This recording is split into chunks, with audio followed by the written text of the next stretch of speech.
مقصود زندگی عبادت خداوندی ہے۔ قال اللہ تبارک و تعالی فی القرآن المجید وما خلقت الجن والانس الا لیعبدون، اور میں نے جنات اور انسانوں کو اس کے سوا کسی اور کام کے لیے پیدا نہیں کیا کہ وہ میری عبادت کریں۔ یعنی جنات اور انسان کی تخلیق کا مقصد اللہ تعالیٰ کی عبادت اور اللہ تعالیٰ کی معرفت ہے۔ صاحب تفسیر مظہری رحمہ اللہ فرماتے ہیں کہ اس آیت مبارکہ میں یہ فرمایا گیا ہے کہ میں نے انسانوں اور جنات کی تخلیق اس طرح کی ہے کہ ان میں قدرتی طور پر یہ استعداد موجود ہے کہ وہ میری عبادت کر سکتے ہیں۔ بڑے سے بڑے کافر میں بھی یہ استعداد موجود ہے۔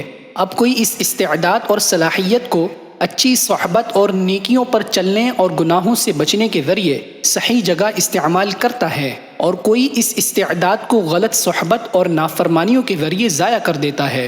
تو جب ہم میں نیکی اور عبادت کی صلاحیت ہے تو اسے صحیح جگہ استعمال کرنا چاہیے۔ آگے فرمایا ما اريد منهم من رزق وما اريد ان يطعمون، میں ان سے کسی قسم کا رزق نہیں چاہتا اور نہ یہ چاہتا ہوں کہ وہ مجھے کھلائے۔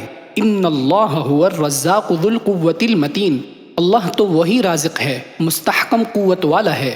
دنیاوی آقا عام طور پر اپنے غلاموں کو کمائی کے لیے بھیجتے تھے اور غلام محنت سے کما کر آقاؤں کو کھلاتے تھے۔ اللہ رب العزت کا اپنے بندوں سے ایسا تعلق نہیں، اللہ کی شان اس سے بلند ہے، وہ تو خود سارے جہاں کو کھلاتے ہیں۔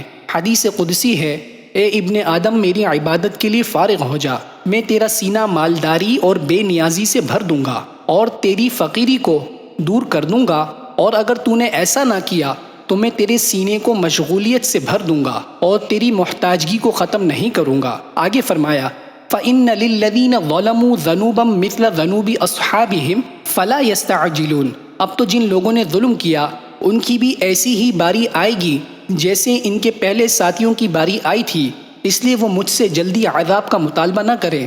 فَوَيْلٌ لِّلَّذِينَ كَفَرُوا مِن يَوْمِهِمُ الَّذِي يُوعَدُونَ، غرض جن لوگوں نے کفر اختیار کیا ہے ان کی اس دن کی وجہ سے بڑی خرابی ہوگی جس کا ان سے وعدہ کیا جا رہا ہے۔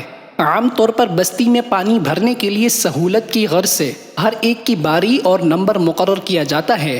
ہر ایک پانی بھرنے والا اپنی باری پر بھرتا تھا۔ کافر کہتے تھے کہ اگر ہم واقعی مجرم ہیں تو پھر جس عذاب سے تم ڈراتے ہو وہ آ کیوں نہیں جاتا؟ جواب دیا گیا کہ عذاب اپنے مقررہ وقت اور باری پر آئے گا، تمہاری باری آنے والی ہے، تم جلدی نہ کرو۔ البتہ یہ یاد رکھو کہ اس قیامت کے آنے والے دن جس کا وعدہ ہو چکا ہے کافروں کے لیے تباہی اور عذاب کے سوا کچھ نہ ہوگا۔ اللہ کریم ہمیں ان آیات مبارکہ کی سمجھ اور ان پر عمل نصیب فرمائے۔